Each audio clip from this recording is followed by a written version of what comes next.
Take the pictures back to their laboratory, study them more in detail there, but taking the photographs is very, very important, so I invite you now, ladies and gentlemen, to take some photographs of our Pacific white-headed dolphins up on the docks here in order: Laverne, Spinnaker, Helen, and Hannah. Hello. Take a look for the coloration, any different markings or scars they have. Sometimes things like that can be very difficult to see, but you had a great opportunity to compare all four, which scientists don't often get an opportunity to do out in the open ocean. Scientists most regularly are looking towards the part of a dolphin's body that comes out of the water most often to look for these comparisons, and of course that is their dorsal fin. Take a look at Laverne's dorsal fin. You can see that it leans over to one side. It's very large. Next up we got Spinnaker's. His has a really nice hook shape to it. It's very white. Then after that we have Helen and Hannah's. We'll get theirs out too here, and you can definitely see the differences there, as Helen's comes to a point and Hannah's is the most triangular in shape. So there's a very good way of telling these dolphins apart from one another, is just definitely looking at their dorsal fin. We do that just the same way that the police look at our thumbprint to see where we have been, very individual. So let's see, Pacific white-headed dolphin, we know where they're found, we know how to tell them apart. Now let's find out where this animal fits within the ocean's food web. So ladies and gentlemen, just by a show of hands, who here thinks the Pacific white-headed dolphin is mostly a predator? A very voracious animal that is going to swim through the water and eat a lot of small animals. Hands up. Alright, very good. And who here thinks the opposite? That the Pacific white-headed dolphin, being a little bit smaller in the marine mammal category, most often needs to hide from the predators that are lurking out to find it. Alright, very good. If you raise your hand for either or both, you are correct. Aha, trick question. The Pacific white-headed dolphin does serve as both predator and prey. Let's see them as a predator first. Inside their mouths, they have 100 to 120 extremely sharp cone-shaped teeth. These teeth, unlike ours, are not used for chewing. These are grabbing teeth. So the dolphin's going to swim through the water, chomp down on any kind of small schooling fish they can find, and then they're going to swallow that food item whole. So mostly we're talking about smaller animals, something like a herring or a squid. But sometimes these dolphins can take down animals as large as a fully grown salmon. Dolphins, what do you think? Can you swallow a whole salmon? Oh. No, they don't seem to think so. They're not actually answering my question, but they're displaying for us what they would do in the instance that they caught a salmon. They can do that little back and forth head motion, rip that salmon up into smaller chunks, and then swallow those parts whole. That is dolphins as a predator. Now let's flip that coin and let's see these animals as an item of prey. There are some very great dangers that do face the Pacific white-headed dolphin in the ocean, but they're quite good at defending themselves, as one of their defenses is built right into their skin. Take a look at their coloration once again.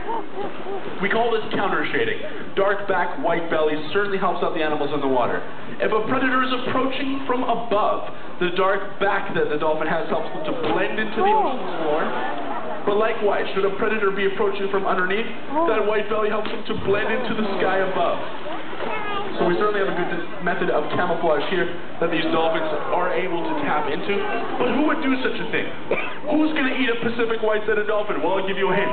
It's large, it's black, it's white, it is a Killer whale. Killer whale, absolutely. Now, to defend themselves against the killer whale, the Pacific white-headed dolphin is going to use their great speed and agility to move through the water very, very quickly. Take a look at the Spinnaker here, doing what we call a speed swim, using their very torpedo-shaped body to move extraordinarily quickly through the water. Certainly going to help these animals outmaneuver an animal as large as a killer whale. What about another animal? It is also quite large. It's got some very sharp teeth. Spielberg made a film about it. It is a Shark. Shark, absolutely. Now, to defend themselves against the shark, the Pacific white-headed dolphin is going to be a little bit more aggressive.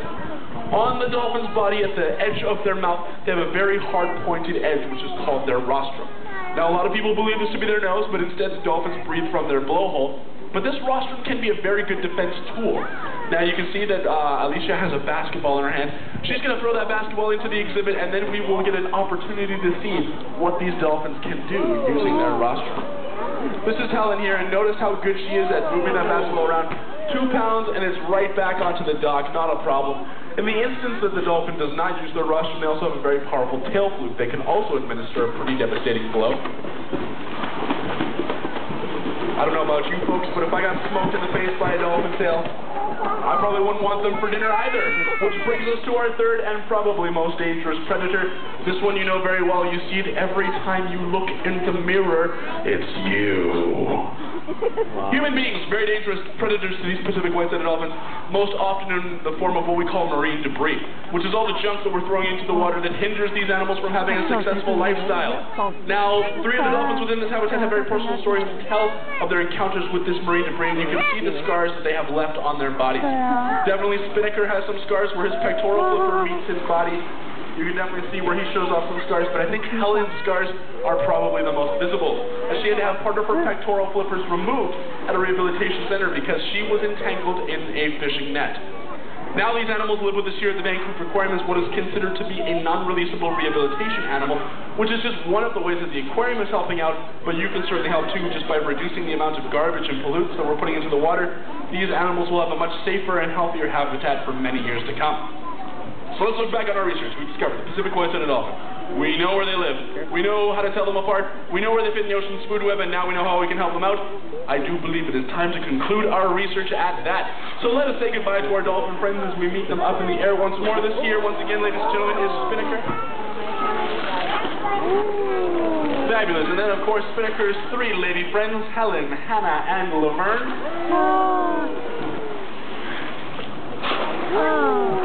Brilliant. Ladies and gentlemen, on behalf of myself, our 4 trainers, our 4 Pacific white-sided dolphins, and our mascot Seagull, thank you for joining us for our dolphin program this afternoon. You've been fabulous. Dolphins are giving you a little wave goodbye. If you have any questions for me, once again, my name is Mark. I'll stand down here on the dock, answer any questions you have, and please enjoy the rest of your day here in the aquarium. 这都好大年纪了啊！好可爱哦，好听话。